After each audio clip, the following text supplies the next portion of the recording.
Salut tout le monde et bienvenue dans cette vidéo. Donc pour commencer, il faut savoir que ma playlist pour la création de base du nouveau Blender, je vais vous parler de la version 4, mais je parlerai aussi de la version 5. Donc pas d'inquiétude si vous voyez que je travaille avec la version 5. De toute façon, tout ce que je vais vous expliquer, il n'y aura pas beaucoup de différence entre le 4 et le 5. Donc pas d'inquiétude par rapport à ça. La dernière fois, on avait fait en sorte de vous expliquer comment mettre en place de la couleur et ainsi de suite. Mais malheureusement, j'ai pas sauvegardé ma scène. Donc là, on repart sur une scène complètement vierge. Ce qui va m'intéresser dans cette vidéo, c'est de vous montrer comment. Alors ça va être très simple, parce que croyez-moi qu'il y aurait énormément de choses à dire dessus. Là, vous pouvez regarder, si vous souhaitez, regarder ma première formation sur Blender 4, sur le module shading, où je vais beaucoup plus loin pour bien poser les bases au niveau du shading, où je vous apprends énormément de choses. Vous la retrouvez sur frto.com et ça vous permet de bien comprendre cela. Il faut aussi savoir, tant que je suis dans la publicité, il faut aussi savoir que je vous ai proposé une première formation gratuite sur Blender 5 et une autre payante. Je vous montrerai ça à la fin, histoire de vous expliquer de quoi je parle. Bon, revenons aux textures. Donc en premier, ce qu'on va faire, c'est qu'on va se mettre ici en mode Viewport Shading. Et on va voir quelque chose comme ça. C'est vraiment très moche. Pourquoi? Parce qu'en fin de compte, mes lumières, si vous regardez bien, elles sont loin. Elles sont bien trop puissantes. Donc on va mettre par exemple 300. Parce que là, j'ai une surexposition. Je vais faire un GZ et je vais venir à peu près comme ça. Ok? Donc là, pour l'instant, on voit rien parce qu'en fin de compte, ce que je vous ai montré comme rendu, vous allez avoir un rendu au niveau des couleurs des textures. Il faut venir carrément ici. Et là, on a quelque chose de plus intéressant. Parfait. Je vais mettre en vue dessus. Je vais faire de suite un Shift D. En fin de compte, je vais copier pas mal de petites lumières pour avoir un effet un peu plus sympathique. Parce que là, c'était vraiment moche que j'avais. On va dire quelque chose comme ça. Voilà, quelque chose qu'on voit un peu mieux. Bon. Ce que je vais vous expliquer, c'est qu'au niveau des textures, en fin de compte, il y aurait énormément de choses à apprendre. Donc, je vais déjà vous expliquer les bases, très simples, et vous allez voir qu'il y a deux façons de faire. Vous avez maintenant compris comment, là je vous montre la vignette au cas où, comment gérer des couleurs, c'est-à-dire comment les affecter ou les assigner, mais vous n'avez pas vu du tout comment mettre des textures. Et c'est très intéressant. On peut évidemment mélanger les deux si on veut. Par exemple, si je prends le cas de cet objet, donc je vais cliquer dessus, je vais me mettre en mode ce qu'on appelle local.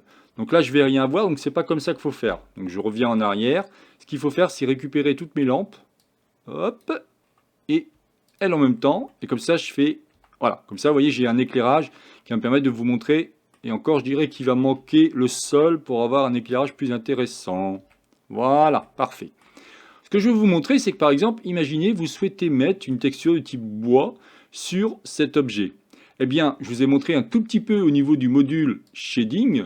Et là, vous allez pouvoir, en fin de compte, donc, ce qu'il faut faire, c'est réappuyer sur slash pour revenir en fin de compte ce que vous aviez en mode local. D'accord? Donc, ce qui va m'intéresser, c'est qu'ici, on peut déjà mettre une couleur. Si je viens ici, donc je vais prendre juste lui, d'accord? Je viens ici et je vais lui mettre une couleur comme ça, par exemple. Mais vous souhaiteriez mettre une texture de type bois. Donc il y a deux manières de faire. Soit vous allez pouvoir créer vous-même vos propres textures. Alors ça prend beaucoup de temps, il y a pas mal d'apprentissage, ça se fait pas comme ça, hein, bien entendu.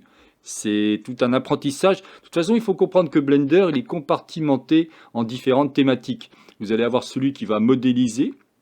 Vous allez avoir celui qui va par exemple texturer, vous avez même celui qui va faire ce qu'on appelle du dépillage UV, je vous montrerai un tout petit peu ce que c'est. Vous avez celui qui va faire tout ce qui va être l'animation, celui qui va créer les clés d'animation pour faire bouger le personnage. Enfin, à chaque fois, il y a différents cœurs de métier. Je ne vous parle même pas de tout ce qui est module, géométrie node, je ne vous parle même pas de tout ce qui est sculpture.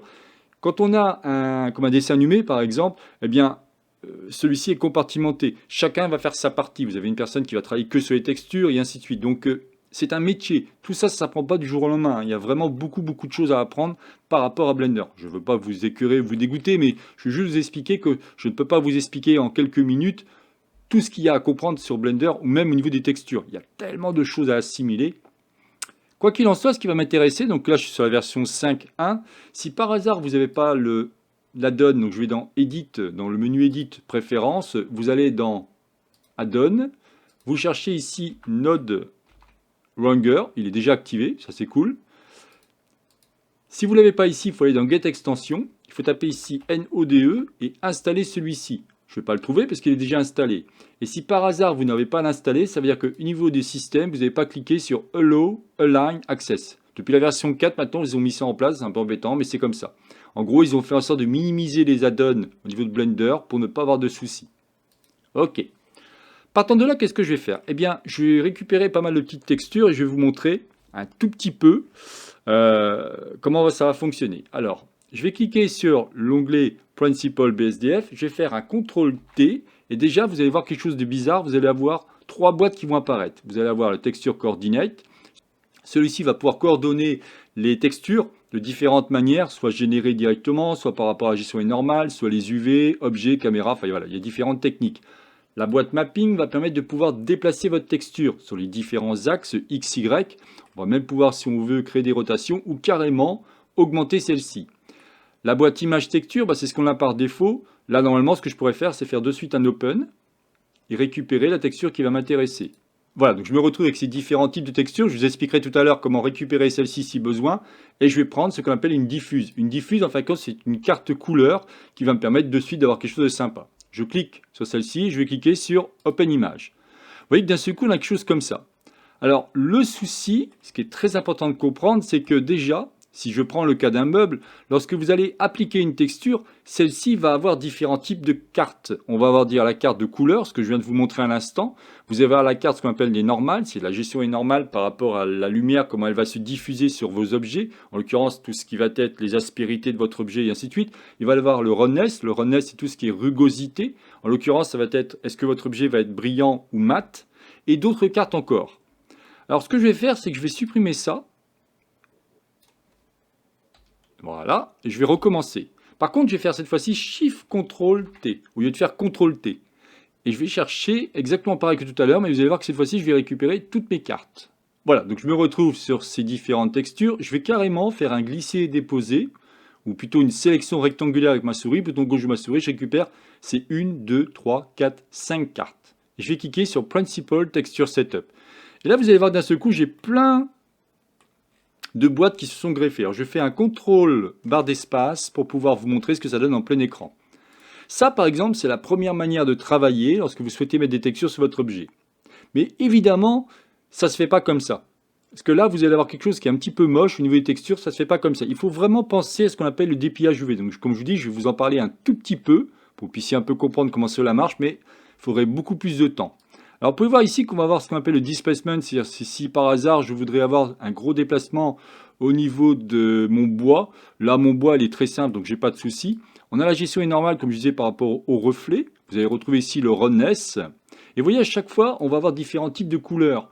En fonction de la carte que vous allez mettre, quand c'est une carte diffuse, vous aurez la texture bois, par exemple dans le cas du bois.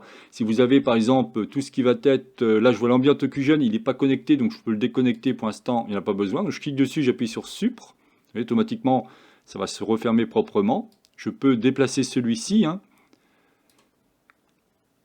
La roughness, comme je disais, ça va être la carte qui va être la brillance, et ainsi de suite. Il faut juste savoir ça. Donc déjà, si vous comprenez un peu mieux ça, vous allez voir que ça va mieux, vous allez mieux vous en sortir.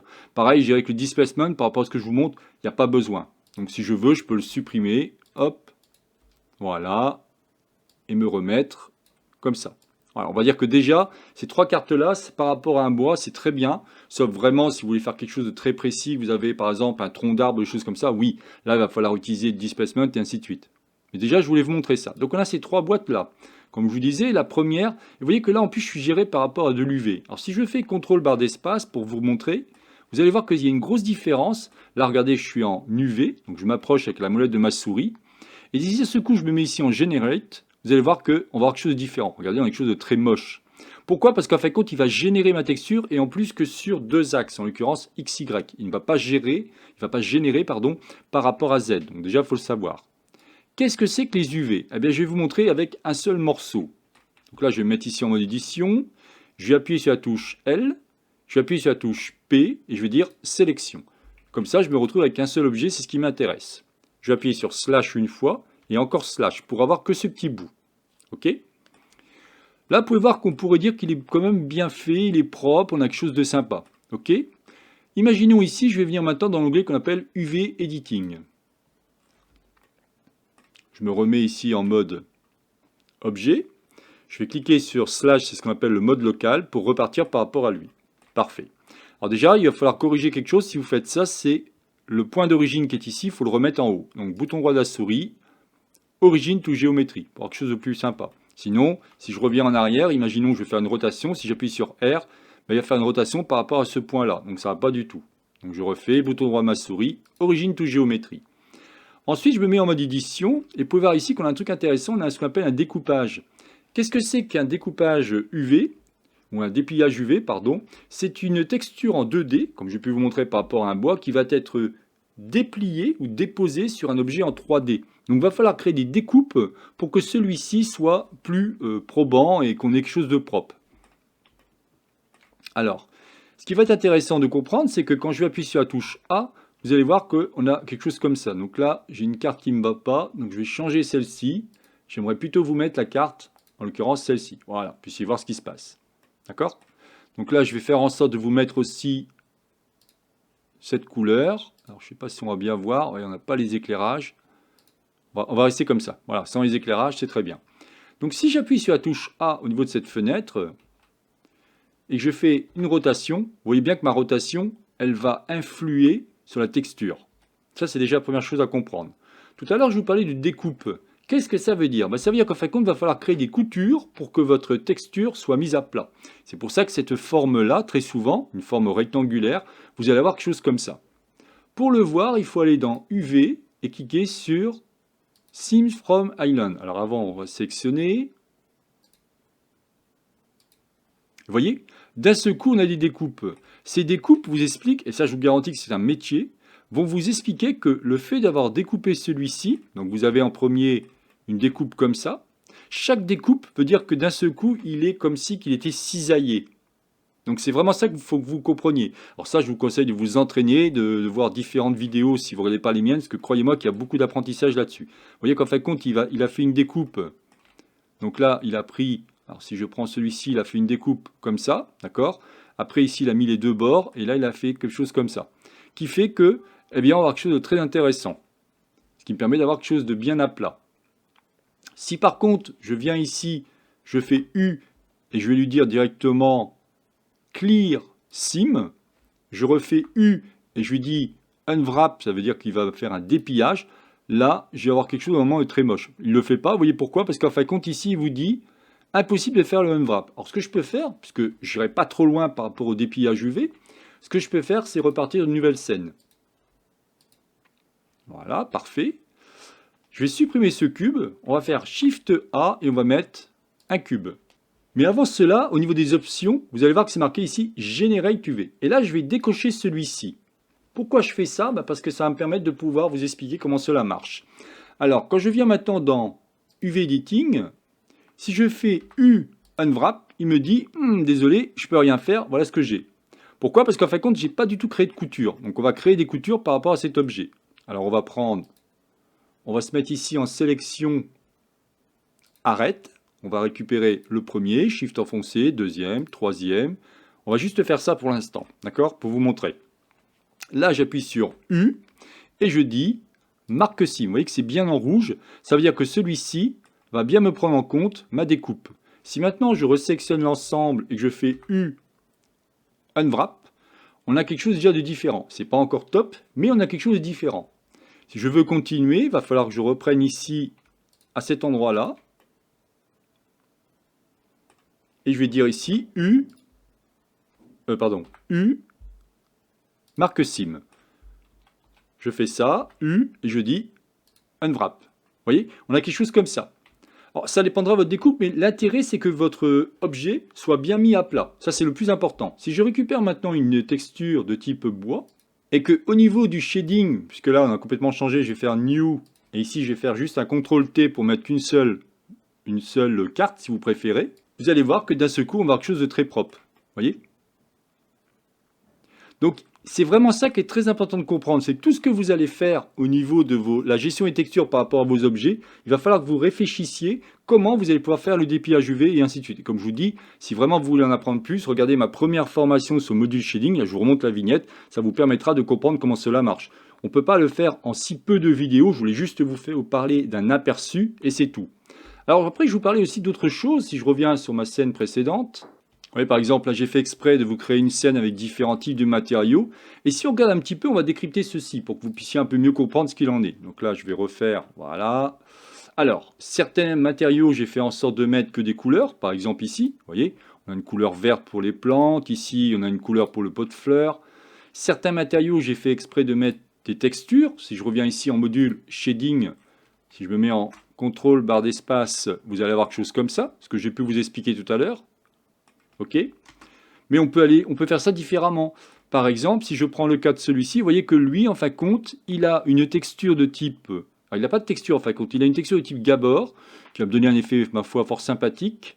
Et ici, j'ai mis un color ramp, c'est-à-dire que j'ai greffé dedans. C'est ce que j'appelle les textures procédurales. C'est que vous pouvez, en fin de compte, si j'enlève tout ça, je vais vous montrer, pour au moins cet exemple, et je m'arrêterai là après.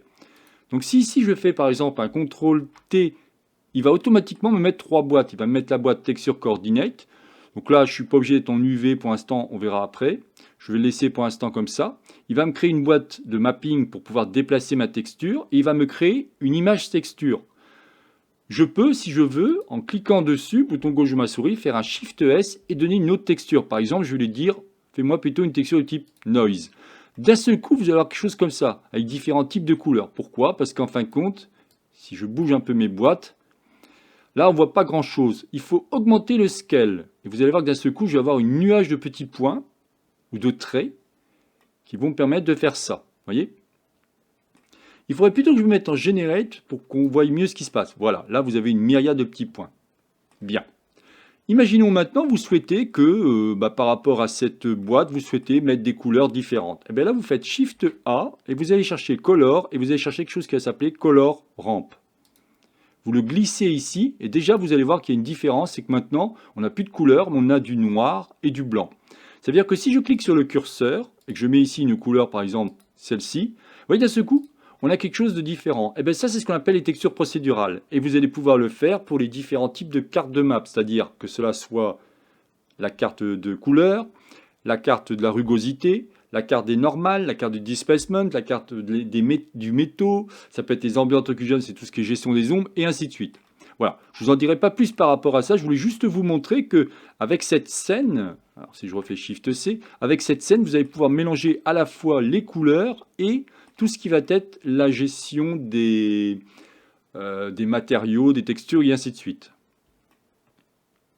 Alors bien entendu, quand vous cliquez sur un objet, vous voyez ici, on a le Principal BSDF. C'est-à-dire que là, vous allez pouvoir lui créer du métallique. Si je me mets ici à 0 d'un seul coup, j'ai plus du tout du métallique, d'accord?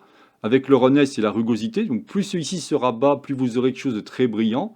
Plus celui-ci sera haut, plus vous aurez quelque chose de mat. Vous voyez que la différence, elle est flagrante. Vous allez pouvoir aussi créer ce qu'on appelle une transmission. C'est que vous allez pouvoir rendre votre matériau complètement transparent. Si votre roughness, il est à 0. On va enlever le métallique. Il faut évidemment se mettre ici en mode Viewport Shading pour voir ce qui se passe. Vous voyez, à ce coup, on a bien un rendu transparent. Comme je vous dis, il y a énormément de choses à apprendre par rapport à ça, mais je voulais déjà vous faire un aperçu. Dernière chose, comme je vous disais, si vous souhaitez récupérer des textures de bonne qualité, je vais vous montrer 2 sites où aller. En premier, vous allez avoir celui qui s'appelle Polyhaven, extrêmement intéressant, c'est le premier que j'ai utilisé depuis assez longtemps, je continue à l'utiliser. En cliquant sur Asset et Texture, vous allez voir plein de textures. Et ce que j'ai pu vous expliquer, on va prendre par exemple celui-ci, Coating Pine, en cliquant dessus, vous allez avoir en fin de compte des cartes. C'est ce que je vous disais tout à l'heure. Si vous souhaitez récupérer celui-ci, il suffira de cliquer sur, alors, là, je me demande s'il n'est pas verrouillé celui-là. Alors, j'ai pris un mauvais exemple. Et au bout d'un moment, le gars, il va les faire payer. Hein, c'est normal. Hein, quand on voit le nombre de choses qu'il nous donne, on va prendre quelque chose de très, très simple. Par exemple, celle-ci. Voilà. Vous voyez, on a bien donc différents types de cartes. Et ici, vous avez la résolution de votre carte, 1K jusqu'à 16K. Autant dire que c'est énormissime. Vous allez avoir aussi un fichier blend. Vous pouvez avoir aussi un fichier GLTF. Vous pouvez avoir des matériaux ou carrément un fichier zippé. Et moi, je prends toujours du 1K par rapport à ce que je présente, ça suffit. Par contre, si vous voulez présenter ça à un client et vraiment sublimer vos objets, il vaut mieux prendre du 2K, voire du 4K. Et en cliquant ici, vous aurez un fichier zippé qui vous permettra d'accéder aux différents fichiers. En l'occurrence, vous allez avoir les différentes cartes. Et comme j'ai pu vous montrer, au niveau du module shading, vous faites un CTRL-T ou un Shift-CTRL-T pour récupérer les différentes cartes afin de mettre ou positionner celui-ci sur votre objet. Autre site internet, on l'appelle Share Texture, extrêmement intéressant aussi. Quand vous êtes dans Asset Texture, il y en aura beaucoup plus dessus. Et là, vous avez plein de types. Alors, tout est en anglais, bien entendu, mais ce qui est génial, par exemple, si je prends Plaster, vous allez avoir plein de types qui vont permettre d'être mis dessus. Attention, lorsque vous allez mettre des textures au niveau de votre fichier blend, celui-ci va gonfler. Donc faites attention à ça, vous n'allez pas comprendre à ce coup pourquoi votre fichier est gros. sous réserve que vous ayez bien fait l'option qui va bien. Je vais vous montrer de suite de quoi je parle. Quand vous mettez les textures, donc je vais revenir au niveau de l'onglet Layout, dites-moi dans les commentaires si vous trouvez que j'ai été ou trop vite ou pas assez vite ou là, waouh, vous êtes paumé, parce que je vous dis, c'est juste un aperçu. Je ne vais pas aller très loin par rapport à ça, hein. Il y aurait vraiment beaucoup de choses. C'est pour ça que j'ai créé une formation exprès pour vous aider. Moyennant finance, bien entendu, mais ça vous permet de comprendre les bases et pouvoir après progresser. Alors, ce qu'il faut savoir, c'est que quand vous allez ici dans le menu File, si vous cliquez ici sur External Data, il faut absolument cliquer ici Automatic Pack Resource. Ça veut dire que votre fichier Blend, il va embarquer les différentes textures que vous aurez mises dedans. Si vous ne le faites pas et que vous le présentez, vous le proposez à une autre personne, eh bien, il aura une couleur violette. En fin de compte, il ne comprendra pas, il y aura une cassure au niveau de la texture. Voilà ce que je voulais vous dire. Bon, écoutez, je n'en dirai pas plus par rapport à cette vidéo. Si peut-être une dernière chose, je vous parlais tout à l'heure que j'avais créé 2 formations sur Blender 5. Quand vous cliquez ici sur la petite loupe, vous allez taper ici Blender 5. Alors, pour l'instant, il n'y a que moi qui ai mis ça, mais bon, ça va évoluer, je m'en doute très bien.